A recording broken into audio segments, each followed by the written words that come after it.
And of course, Umberto Terracini, that was the only Jew that all along the time was trying to fight in favor of a better conceptual relationship with the Jews and Israel, and did not succeed.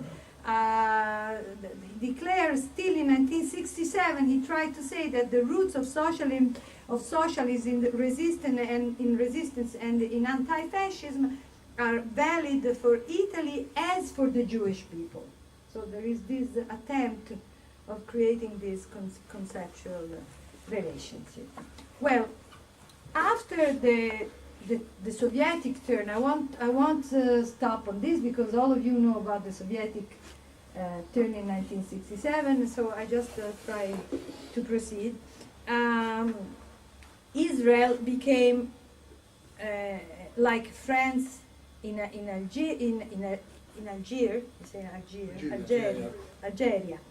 like America in Vietnam, and that's the time when l'Unità, the newspaper that is the organ of the Communist Party, starts writing any kind of thing. It starts writing about the preemptive war of Israel in 1967. We have a Jewish editor of Paese Sera, and there is a famous story of Jacobiello entering. Later on, I worked in Paese Sera, so I can imagine, in the evening there was this sacred ceremony when the editor puts the piombo.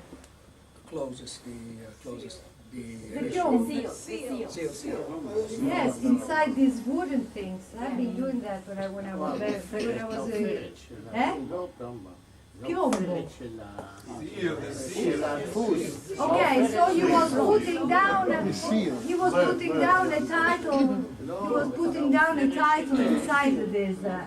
And Jacobiello, that guy from l'Unità, because Paese Sera and l'Unità were two different floors of the same building in Rome. Came down, he had one only arm. It was an extremely dramatic scene, and with his only arm left, throw down on the floor the Paese Sera front page that was ready for publication. This is something like, for a journalist, it's the worst thing that you can imagine. Me as a journalist, I feel smarmoret when I think of something like that. Well, anyhow, that guy had to resign. I mean, not Jacobiello, Fausto Cohen had to resign later on. And now we arrive to this concept moving. L'Unità writes that the Israel is not the fruit of the Risorgimento, which is not Renaissance, but is Risorgimento. It starts in 1848. I don't know how you call it. National renewal. National Risorgimento. Call it Risorgimento. Risorgimento of the Jewish Risorgimento, with a drop of Marxism and socialism, as they thought until that time, but it is, quote, it's the results of a technocratic and rationalist movement strongly connected to the American banks, crowded with, look at that, high-class pioneers, exactly, pionieri di gran classe, high-class pioneers, which I love. I mean, I like that. I like the idea. And born conquerors that si abbatté sul Medio Oriente, that fell on the Middle East. So here we are in a completely different idea. From there starts to develop the concept of what Israel must do. It has to become a binational state, according to Piero della Seta, who is a Jew at that time. Or it has to disappear to be substituted with the Palestinian state. From this moment onward, to make a long story short, the Communist Party has been promoting campaigns which have been extremist even in the field of the Communist Party. This is very important, because you always think about Italy as something mild, as something that compared to France, no. Italy with Berlinguer, it was so much in favor of a relationship with the Catholic, from the relationship with the Catholic Church that he looked for very much. He is the founder of this idea of connecting. No, the founder is Togliatti, actually, but he's the one that put it in motion. And his counselors, Rodano was a Catholic. Was very strong. He is the builder of the cattocomunismo, what has been called. And this cattocomunismo makes the relationship with Israel much worse than in any other country. So that the 11th of June 1967, Berlinguer is the one that will request the integral recognition of the Palestinian people. This is the expression, quote unquote. And in 1969, he invented also the concept, that's a communist Italian party, of the Mediterranean Alliance, the Mediterranean Sea, all the states around the Mediterranean. But look, the first Mediterranean conference is without the State of Israel. The State of Israel was not invited, was excluded, and we go ahead and ahead. I will make this very long story full of very interesting crucial point until until the 80s, that were really a terrible time there for the Jews, until there is a terrorist attack. I will come to this, to the Rome synagogue, and in the year before, there is the famous Conference of Venice, where the rights of the Palestinian people have been recognized, and it was the Communist Party together with Andreotti, because we see this alliance growing and growing and growing, this alliance between all on the issue of the Jews and Israel. It's a very interesting story, because look, until I didn't put all of these events in order, I never realized that actually the relationship between the Communist Party and the Democrazia Cristiana, until the killing of Aldo Moro and onward as much as they could, is based on the same singling out position against Israel that has a strong reflection in a growing anti-Semitism. Okay, so this radicalization goes on until 1982, when there is the slaughter in München. How do you say that? Munich. There is a funny, interesting protest of the Quotidiano dei Lavoratori, that is a communist newspaper, because the Italian TV broadcasted the Moshe, the one with Anthony Quinn and Burt Lancaster, if you remember. And this guy, this newspaper, thought that it was a promotion of Zionism, after, and they protested about that. This is just in 76, when there was Entebbe, the Italian left protested against the action of Israel, saying that it was and also the Jews did it, saying that it was an incredibly aggressive act against Uganda. That was the definition. And I've written a lot about Italian anti-Semitism, European anti-Semitism. I won't take time to describe it now, because certainly the subject that is more familiar to you, and I prefer to give you more information about things that might be not so familiar. So let's come to the element to the confusion. We spoke about confusion. Now, the most important element of confusion is not the Communist Party. After all, the Communist Party has gone its way with the Soviet Union, and it will try to move from this line only when the Soviet Union falls. I would say afterward that it didn't really succeed, but nevertheless, this is its line. The most important confusion source is the Socialist Party, because the Socialist Party was born and continues for a long time as a Filo-Israeli party. Nenni, that is the founder of the Socialist Party, and with him all of the socialist and the Republican public opinion went along with Israel, understood what terrorism is, understood most of all what Arafat was. Because another of the main issue has been the mythos of Arafat and the way it has been pumped up and he has been invited. After any slaughter, Arafat was invited in Rome. Arafat entered the Italian parliament with the weapons. There was a terrible fight about it, but at the end he did. That was after his speech in 87, in 70, I'm turning the numbers, in 78 at the United Nations. Then he came, 74.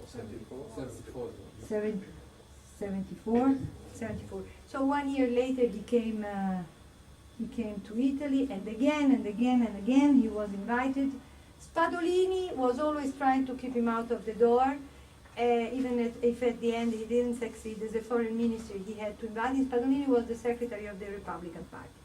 And then what happens that after a long time of resistance from the socialist side that tries to stick to the idea that Israel is a closed country, is a honest country, is a country attacked by the Arab hate, then we have Bettinocracy. Bettinocracy changed completely the panorama. Now, you have to know that Bettinocracy, you know that, he died 5 years ago maybe, in Tunis. That was the place where he went to visit Arafat a lot of time.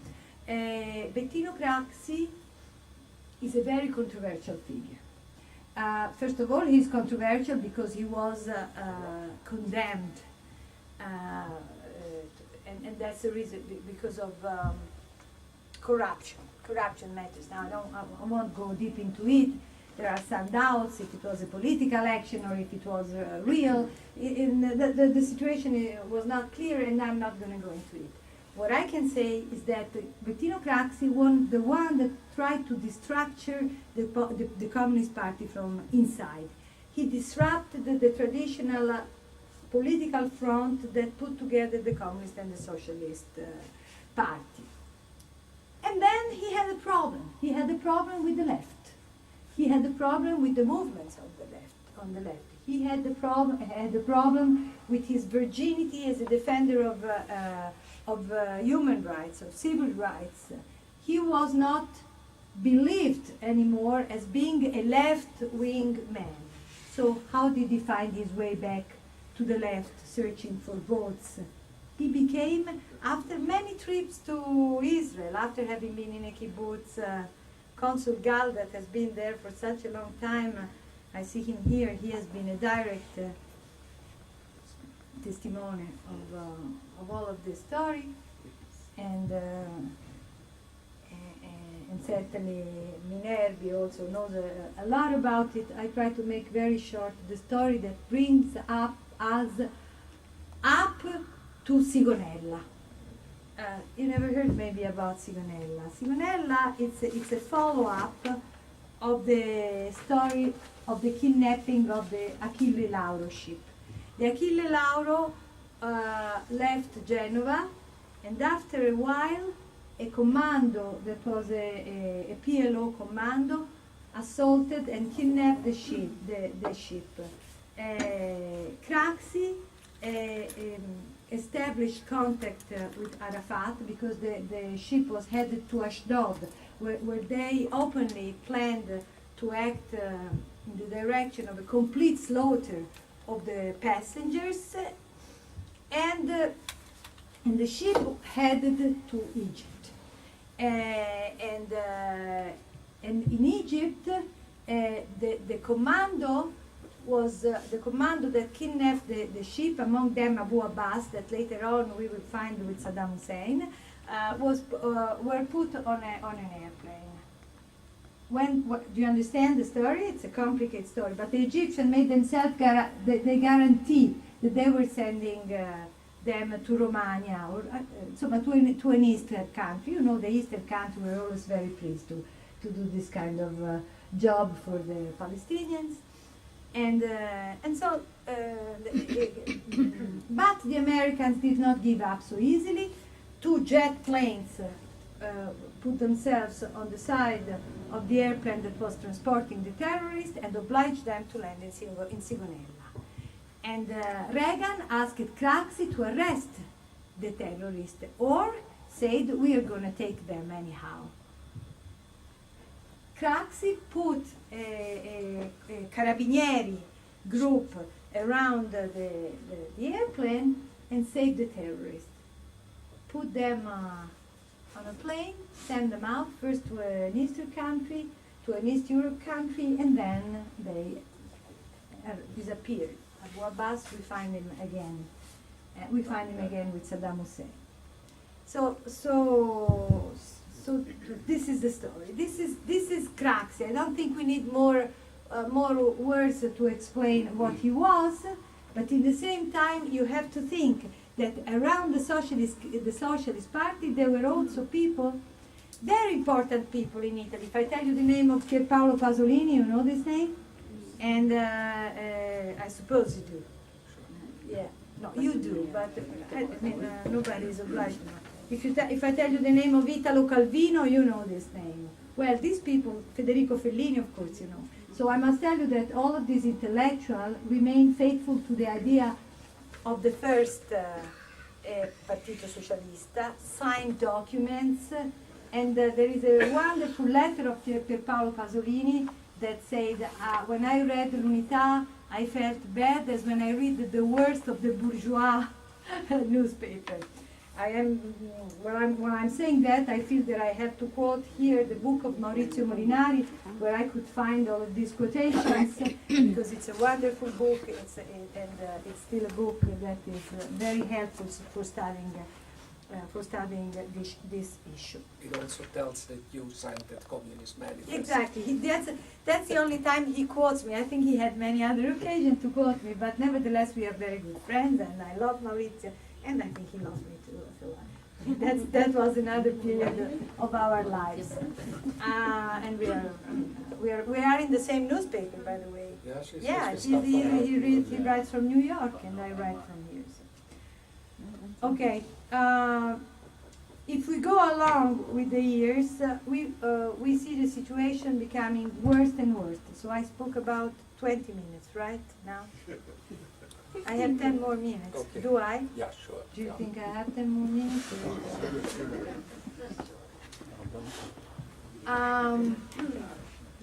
Well, in this period, and mostly in the period of the first Intifada, that has been terrible, and this is where anti-Semitism rises its head very much. A terrible, terrible period. We have 2 different conceptualizations, which is what I can offer you now, of this new anti-Israeli anti-Semitism. The first one comes from the Communist Party. The Communist Party simply says, well, it's a more political point of view.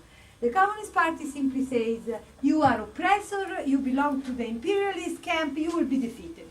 That's it. I'm wrong, you're right, go to hell, just like Bernard Lewis wrote.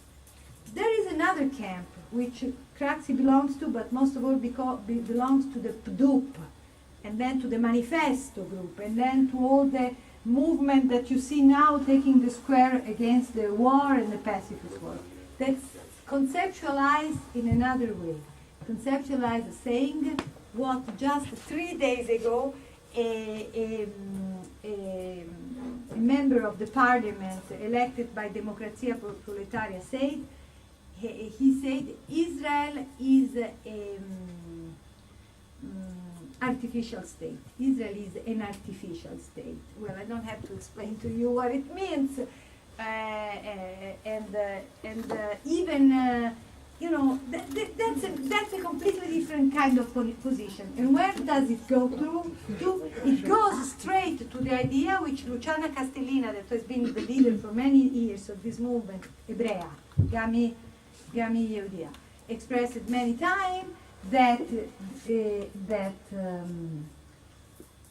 Zionism destroys Judaism. By the way, it's the same concept that you find now in the movie Munich. If you see it, you'll find the same concept. It's a concept that goes all along a long way, and that found its peak even in Durban.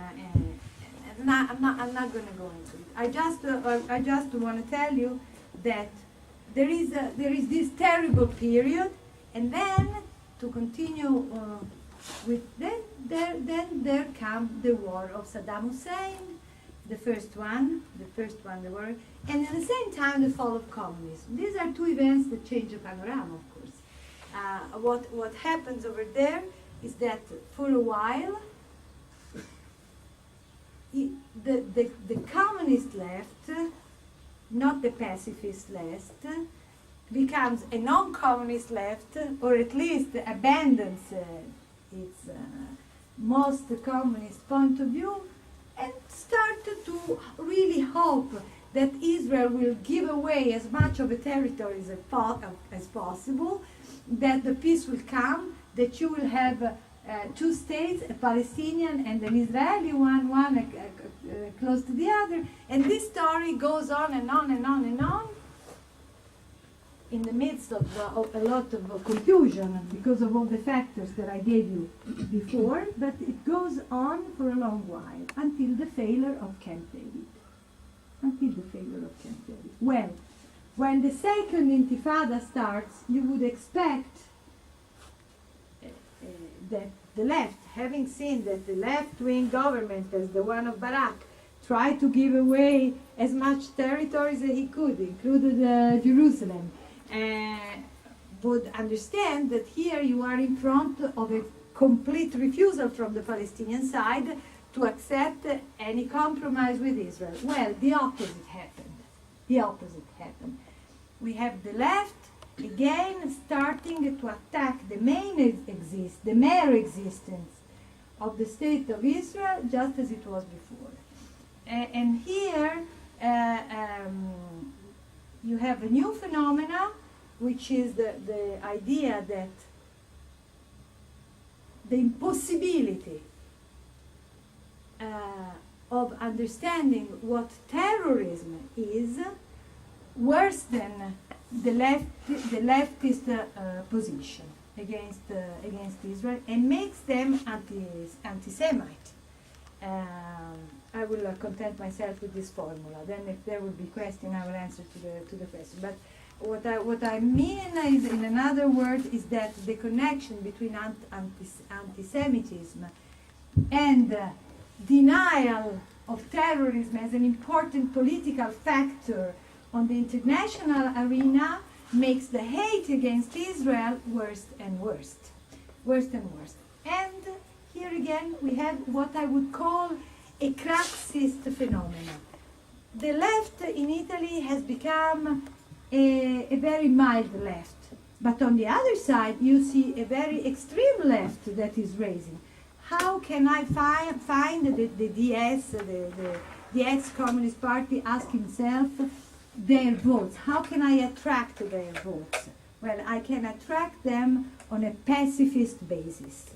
So this is when